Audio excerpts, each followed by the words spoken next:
నమస్తే వీటెన్ న్యూస్ కి స్వాగతం. రాజన్న సిరిసిల్ల జిల్లా ఎల్లారెడ్డిపేట మండలం రాచర్ల గొల్లపల్లి గ్రామంలోని మూడుగుల దేవాలయంలో ప్రతిరోజు శ్రీ శ్రీ సీతారామస్వామి కళ్యాణ మహోత్సవం అత్యంత వైభవంగా కన్నుల విందుగా జరిపారు. ఇక ఇట్టి కార్యక్రమంలో సుమారు 50,000 పైచిలకు భక్తులు పాల్గొన్నారు. ఆంజనేయ స్వామి మాల ధరించిన స్వాములు అంగరంగ వైభవంగా శోభాయాత్రను నిర్వహించారు. కార్యక్రమంలో పాల్గొన్న ప్రతి ఒక్క భక్తులకు కూడా శ్రీ శ్రీ సీతారామచంద్ర స్వామి కళ్యాణం భాగంగా పాల్గొన్న ప్రతి ఒక్కరికి స్వామి ఆశీస్సులు ఉంటాయని తెలిపారు. పాడి పంటలతో గొడ్డు గోదాలతో చల్లగా అందరూ ఉండాలన్న భగవంతుని భక్తులు పెట్టుకున్నారు.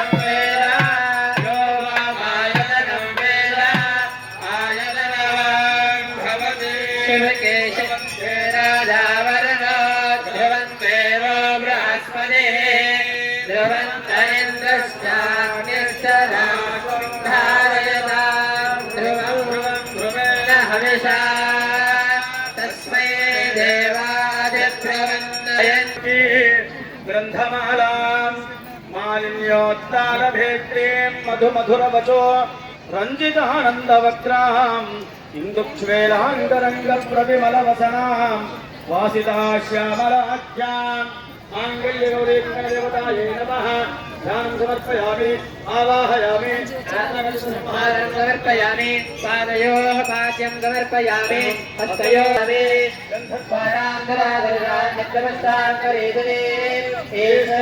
सर्वभूतानां सामिह भक्तये श्रियं गौर्यै नमः भद्रायै नमः सच्चे नमः मेधायै नमः सावित्र्यै नमः विजयायै नमः जयायै नमः शर्मसेनायै नमः स्वाहायै नमः स्वाहायै नमः मातृभ्यो नमः लोकमातृभ्यो नमः नृत्ये नमः ब्राह्मणे नमः माहेश्वर्ये नमः कौमार्ये नमः वैष्णव्यै नमः वाराह्यै नमः इंद्राण्यै नमः ब्रह्मण्डायै नमः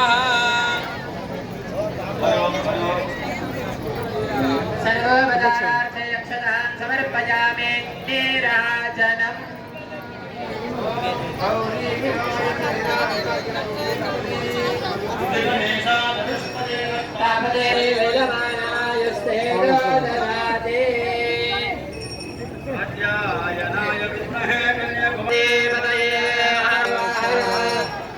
మంగళసూత్రము మల్లయ్య దంపతులు మందిరానికి చేయలేదు.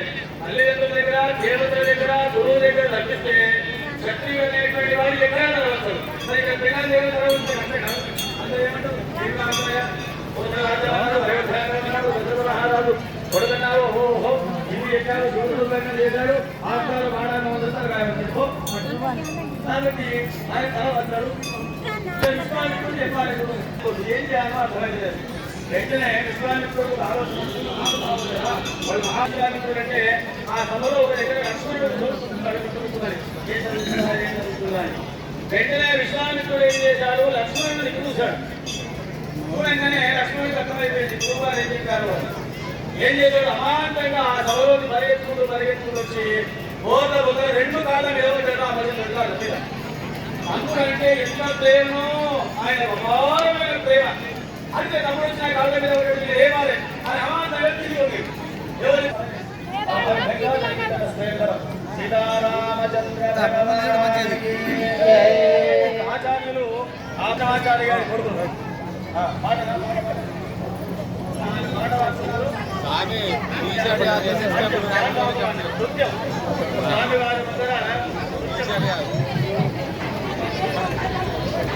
మీరందరూ దగ్గర జరగాలి.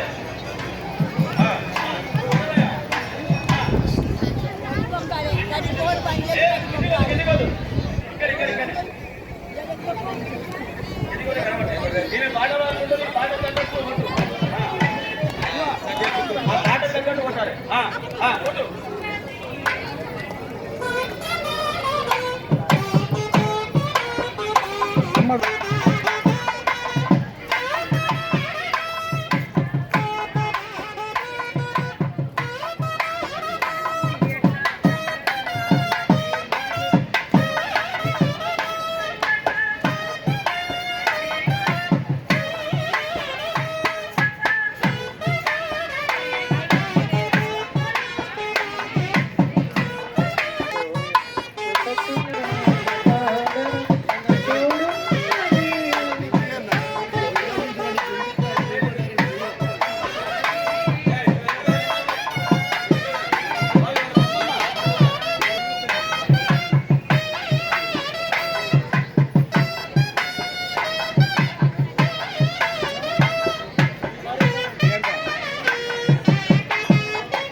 చేస్తే ఎంత ఫలమైతే వస్తుందో కన్యాదానము చేయడం ద్వారా త్రిగుణీకృత అన్నారంటే 3 రెట్లు అధికమైన ఫలం వస్తుంది.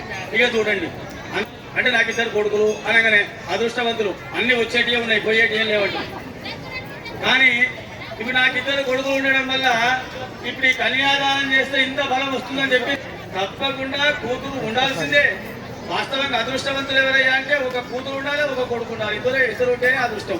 ఎందుకంటే పున్నామనగా త్రాయతే ఇది పుత్ర, నరకాల నుండి దూరం చేసేటువంటి వాడు కొడుకు, కాబట్టి వాడు ఉండాలి, ఈ అమ్మాయి ఉండాలి. అంతేకాదు ఈ కన్యాదానము చేయడం ద్వారా ఎవరైతే కన్యాదానం చేస్తున్నారో ముందే చెప్పిన, ఇక్కడ కన్యాదానం చేసుడంటే కొల్లుమల్లయ్య కన్యాదానం చేస్తుండు అనుకోకండి, మీరందరూ కన్యాదానం చేస్తున్నారు. ఇంకో విషయం, కొల్లుమల్లయ్య కొడుకులు లేరు, అందుకని చెప్పేసి రామచంద్రుడు ఏం చేయాలి, అమ్మాయి లేరు, ఏం చేసిందంటే, ఒరే నాయన నువ్వు ప్రతి ఏడాది నీ కన్యాదాన భాగ్యం పోరాయిగా, బిడ్డలుంటే 5 ముగ్గురు కొడుకుల కొడుకు 3 బిడ్డలనే ఇచ్చినందుకు స్వామి ఆయనకు. ఏం చేసేవాడు, ఏడాదికో పెళ్లి చొప్పున 3 ఏళ్ళలో ఇస్తుంది అయిపోతుంది. కానీ ఇప్పుడు ఏం చేస్తుండు, దాదాపు ఇప్పుడు 24వ సంవత్సరం అంటే ఇప్పటికీ 24 సార్లు కన్యాదానం చేసిండు ఆయన. నిజంగా 24 మందిని కన్యాదానం చేసే బట్టి మనందరికీ కూడా ఆ కన్యాదాన ఫలం అనేది తప్పకుండా తగ్గుతుంది. ఎప్పుడు ముందే చెప్పా, భక్తి శ్రద్ధలతో ఉన్నప్పుడు కన్యాదానము చేయడం ద్వారా ఎవరైతే కన్యాదానం చేస్తారో వాళ్ళకు సంబంధించి గడిచినటువంటి 7 తరాల వాళ్లకు, రాబోయేటువంటి 7 తరాల వాళ్లకు నరకం అనేటువంటిదే ఉండదు. శాశ్వత పరబ్రహ్మలోకాలు సిద్ధిస్తాయి. అందరికీ ఆ ఫలితం వస్తూ ఉంది. ఈ కన్యాదాన కార్యక్రమం జరుగుతుంది. కన్యాదాన సమయే కన్యాదానాంగభూత మహాసంకల్ప మంత్ర పఠనం అధానందవేర్యస్య శ్రీమదాది నారాయణస్య అచంత్య అపరిమిత శక్త్యా ప్రియమానస్య మహాజలమధ్యే పరిభ్రమణేక సోడియే మహోడ బ్రహ్మాండారామే గదవే వ్యక్తమహదహంకార పృథివ్యాం తేజో వాయుమాద్యవరుణేరవృదేస్మిన్ మహాతే బ్రహ్మాండ ఖండయోర్मध्ये ఆధార శక్తి శ్రీవరాహ కూర్మానందాస్తి దిగ్గజో పరిప్రతిష్ఠితే అతల వితల సుతల తల తల రసతల మహాతల పాతాళలోకాత్మకస్య సప్తప పాతాళస్య పరితలే భూలోక భువనలోక సువర్లోక మహర్లోక జనోలోక తపోలోక సత్యలోకాది సప్తకస్య అధోభాగే మహానాళాయమాన భణిరాజరాజస్య మహాశేషస్య ధనాభణమండల మండితే ఐరావత పుండరీక వామన కుముదాంజన పుష్పదంత సార్వభౌమ సుప్రజకాష్టాష్ట దిగ్దండి శుండాగుండో స్తంభితే లోకాలోక చలవలయుతే లవణేక్షుసురా సర్పిత ధిక్షీరజరార్ణ పరివృతే ఇంద్రఖండ శేరుఖండ తామఖండ కపస్థేంద్ర సింహాశూరక శాల్మల చేతి విదేహ విదర్భ సింధు కోసల ఖర్జూర లుహాట పులేంద్రజాల ఆంధ్రజ్వాల ఆంధ్రనే భాషా భూపాల शुक्लपक्षे नवम्यां भाने शुभ नक्षत्रे शुभ योगे शुभ कर्ण एवं गुण विशेषण विशिष्टायां शोभातिथौ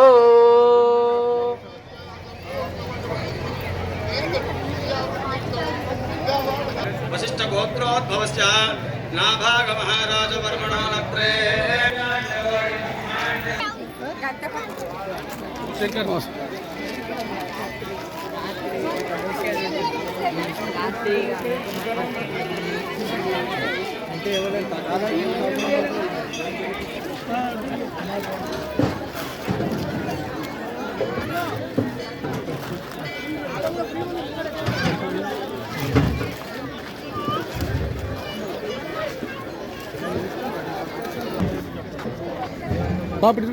బాబు చూడండి, ఫోటో తీస్తున్నాను.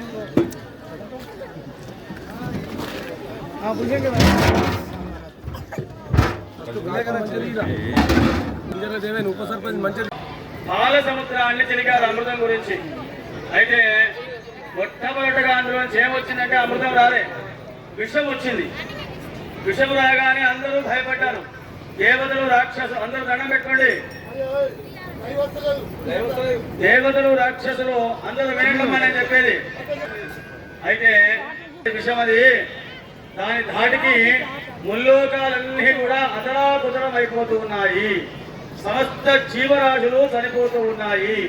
వాటి ఆ శక్తికి దేవతలు కూడా అప్పటికి ఇంకా అమృతం తీసుకోలే కాబట్టి వాళ్ళు కూడా అతలా కుతలమవుతున్నారు. ఇంద్రాది దేవతలు కూడా అసలు బతుకుతానా చస్తాను అనే పరిస్థితి వచ్చింది. అప్పుడు అందరూ కలిసి శివుడి దగ్గరికి వెళ్ళారు. వెళ్ళి శివుణ్ణి అడిగారు, ఏమని? అయ్యా ఈ విషయాన్ని నువ్వు తీసుకోవయ్యా అని అడిగారు. బ్రహ్మదేవుడితో అన్నాడు, బ్రహ్మదేవా మొన్ననే కదయ్యా నువ్వు పార్వతీదేవితో నా పెళ్లి చేయించావు. అంటే మనసులో ఉన్నటువంటి ఏ కోరికలైనా పెళ్లి అయింది అంటే భార్యకు చెప్పే చేయాలి. భార్యకు చెప్పకుండా వితౌట్ భార్య పర్మిషన్ మీరు చేయడానికి లేదు. ప్రమాణం చేయించావనయ్యా బ్రహ్మదేవా నువ్వు పెద్ద మనిషివి, మళ్ళీ నువ్వే వచ్చి విషయం తాగుమంటే ఎట్లనయ్యా అంటే మీరు ఏం చేయాలి స్వామి? వెళ్ళి నా పెళ్ళి ఉన్నాడు కైలాసంలో ఉన్నది, వెళ్ళి ఆమెను అడుగు. ఏమని అడగాలి? ఆమె దగ్గరికి వెళ్ళి అడుగుతాడు ఎవరైనా, అమ్మ మీ ఆయనను విషం తాగమని చెప్పమ్మా. అది తంసవా బయట కడుక్కుమని తాగేటందుకు విషము ఎంత భయంకరమైన విషము, ముల్లోకాలను కాల్చిపడేంత భయంకరమైనటువంటి విషం. మరి తాగడం సాధ్యమవుతుందా? అవుతుందా లేదా? తర్వాత ఏ భార్య అయినా భర్తను విషం తాగమని చెప్తుందా? చెప్పదు కదా. కానీ ఇక్కడ పార్వతీదేవి చెప్పింగేదియో గరళజకుల్ మృంగుమన సర్వమంగళ మంగళ సూత్రమునంత మది నమ్మినదో. ఆమెకు ఆ మంగళసూత్రము ఆ పుష్ట ఉందా, దాని మీద అపారమైన నమ్మకం ఉన్నది. ఈ పుష్ట ఎక్కడికి పోలిపో అని నమ్మకం. ఎందుకు? మామూలు పుష్ట నాది. ఎంతో మంది వేద పండితుల సమక్షంలో వేద మంత్రాలు అత్యంత శక్తివంతరాలు అంతగా తాగేశాడు. తాగి ఎక్కడి వరకు తాగాడు ఆయన అంటే, ఆయన తాగుతూ ఉంటే మనం ఏదైనా కొద్దిగా పెద్ద పని చేసి ఆ విషము ఆ కంఠంలో దాచుకున్నాడు. చిన్నగా దాని ప్రభావం ఒక బొట్టు పెట్టుకున్నట్టు, ముఖానికి బొట్టు పెట్టుకొని కంఠంలో బొట్టు పెట్టుకుంటాం కదా, ఆ విధంగా ఈశ్వరుడికి చిన్న మచ్చలాగా ఉంది. అది కూడా ఆయనకు నీలకంఠుడు అనే పేరు తీసుకువచ్చింది. అంటే ఆ మంగళసూత్రము ఆ వేద మంత్రాలు అత్యంత శక్తివంతరాలు. ఇప్పుడు ఇక్కడ ఈ విధంగా మాంగళ్య ధారణ కార్యక్రమం జరుగుతుంది. అందరూ రెండు చేతులెత్తి చప్పట్లు కొట్టండి, అమ్మవారికి నమస్కారం చేసుకోండి. జై బలో జగదంబ విశ్వమాలిని మాతాకి. అందరూ చెప్పండి ఒకసారి, అందరూ చెప్పండి. మాంగళ్యం తంతున అనేన లోక రక్షణ హేతున కంఠే బధ్నామి శుభగే త్వం జీవ శరదాం శతం. మనము కళ్యాణము చేసుకునేది మన కళ్యాణం గురించే, కానీ స్వామి కళ్యాణము అమ్మవారు కళ్యాణము చేసేటువంటిది లోక కళ్యాణం గురించి. కాబట్టి ఆ విధంగా మాంగళ్య ధారణ కార్యక్రమం జరుగుతుంది. గట్టిగా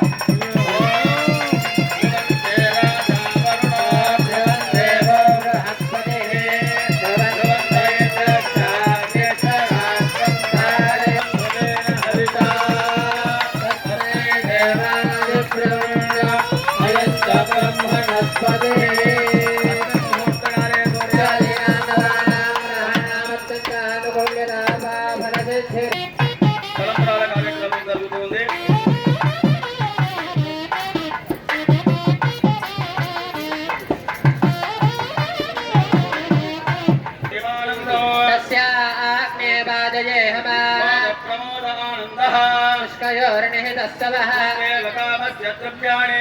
दक्षिणानां प्रतिग्रहे रुच्यतमाभूतिं वाचः सत्यमशेमहे पुनागोरोपमन्नस्य मयि श्रीश्रयदां मये अतः అగ్రవద్వస్తయే గుమాన్న అయ్యా సంపుడు చేయండి. అందరికీ ప్రజా మే